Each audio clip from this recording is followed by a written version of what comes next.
करमजली अभी तक झाड़ू ही लगा रही है। झाड़ू लगाना खत्म नहीं हुआ, तब से क्या कर रही थी कुछ पता नहीं।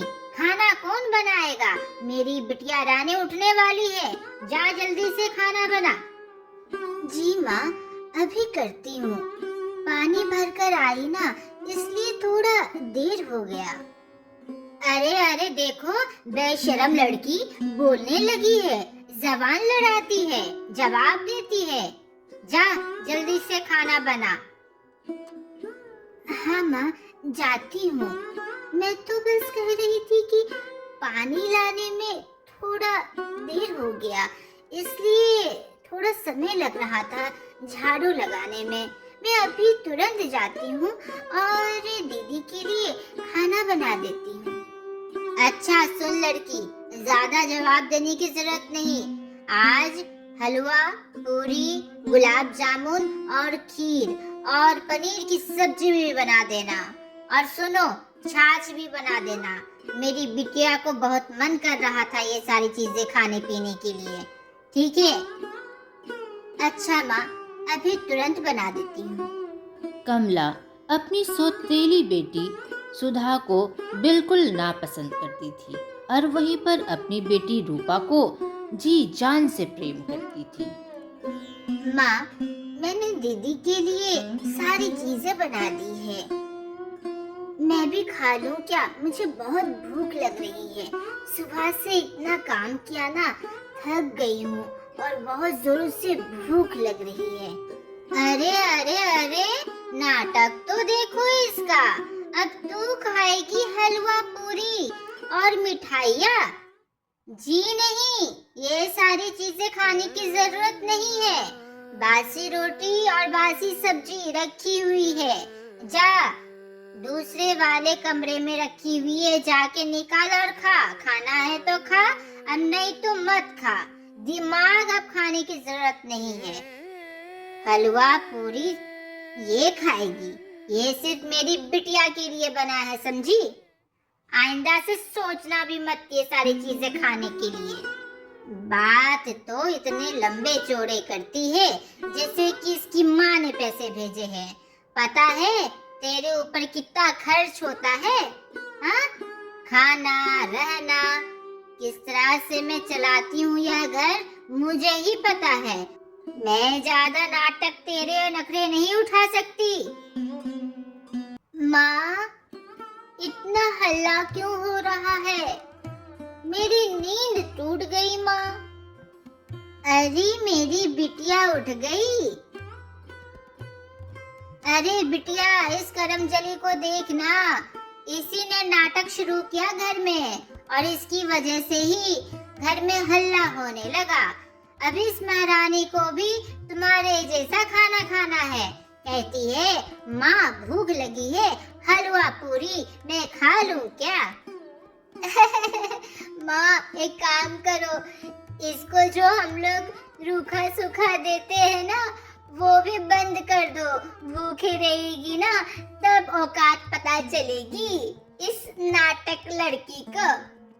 माँ, अरे मैं तो बोलना ही भूल गई, मेरे कपड़े बाथरूम में बहुत सारे रखे हुए हैं, इसे बोल दो धोने के लिए। अरे हाँ मेरी बिटिया रानी, तू क्यों धोएगी?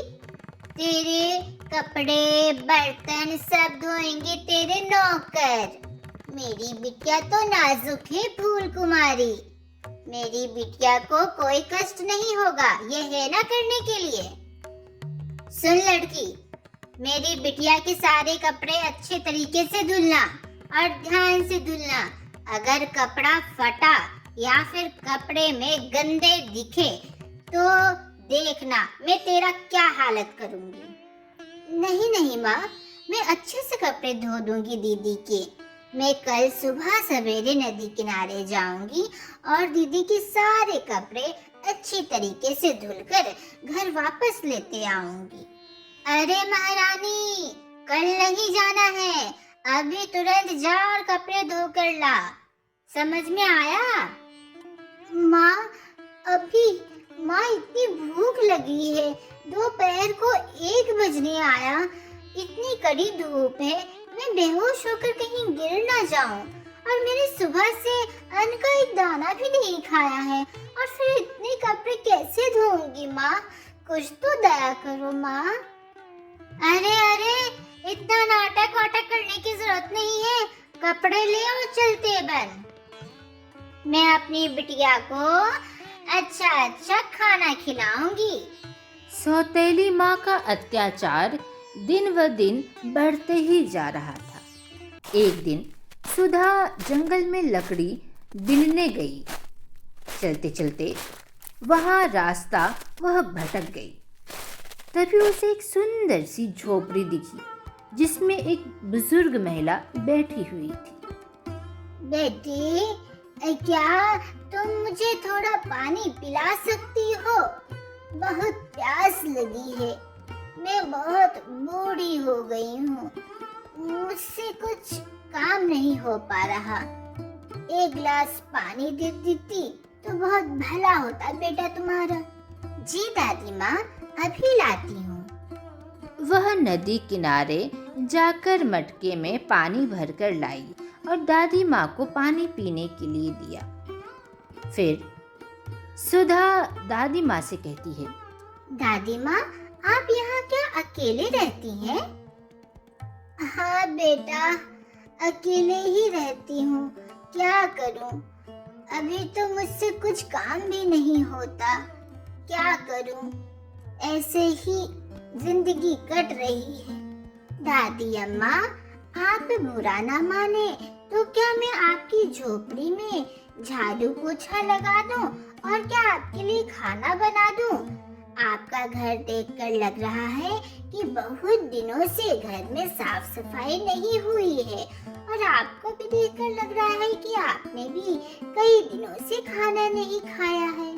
अरे बिटिया, तुझे कैसे पता चला ये सारी चीजें?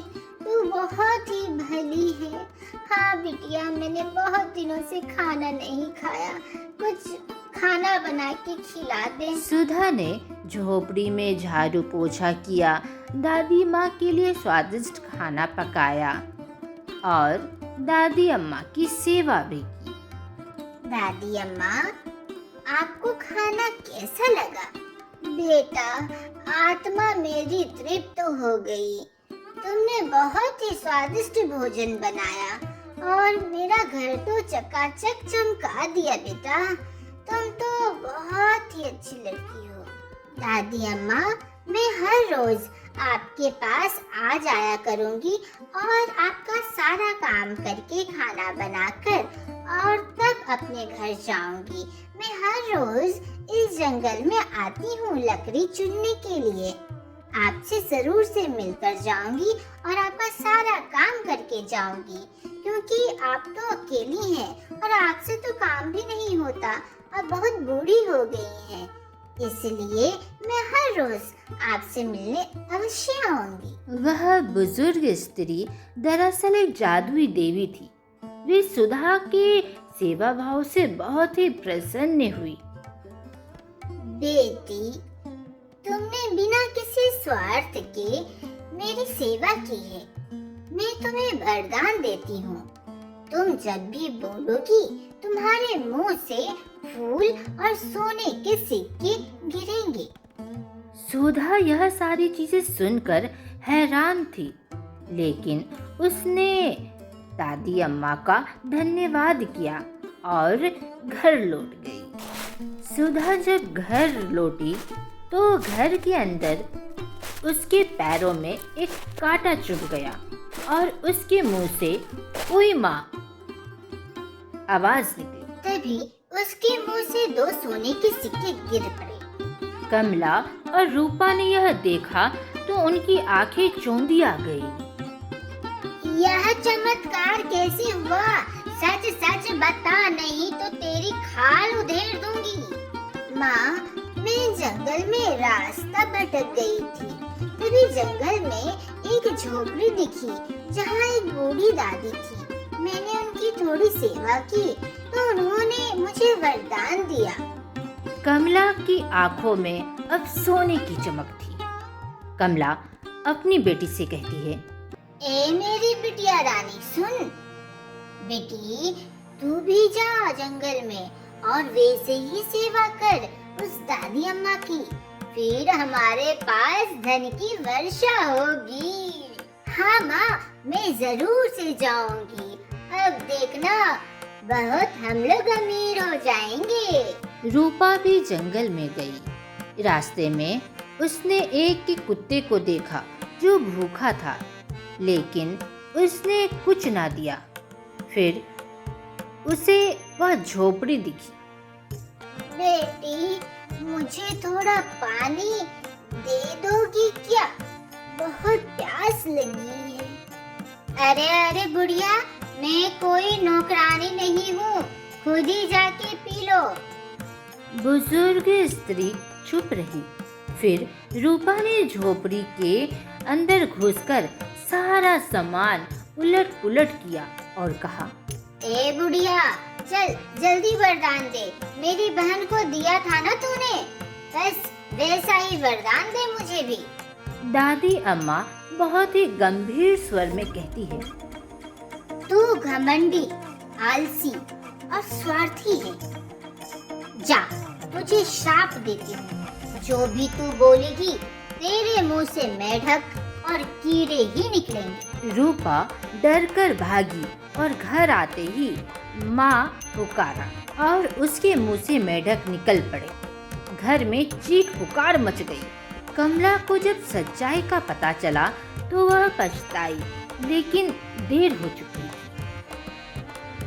मैंने सुधा के साथ अन्याय किया, उसी का फल हमें मिला है बिटिया, उसी का फल मिला है। माँ, अगर आप चाहे तो मैं फिर से उससे दादी माँ के पास जाकर प्रार्थना कर सकती हूँ। सुधा उससे दादी माँ के पास गई और उसने रूपा के लिए क्षमा मांगी। दादी माँ का हृदय पिघल गया। तुम्हारा हृदय निर्मल है बेटी, मैं तुम्हारी प्रार्थना सुन रही हूँ। रूपा को माफ किया जाता है, लेकिन उसे अपने व्यवहार में बदलाव लाना होगा। सुधा लौटते ही सबको यह बताया और रूपा से कहा, बहन, अब सब कुछ तुम्हारे हाथ में है।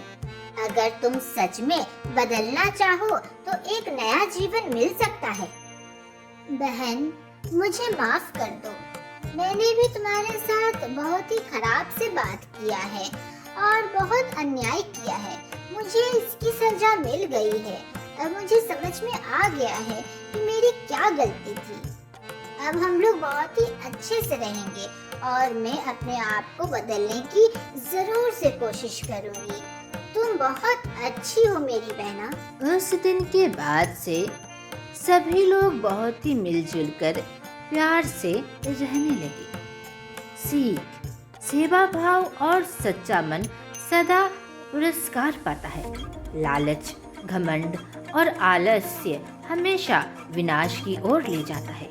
परिवार में सच्चे प्रेम और समझदारी से ही सुख की प्राप्ति होती है। सबसे बड़ी पूंजी अच्छा चरित्र और सेवा भावना होती है।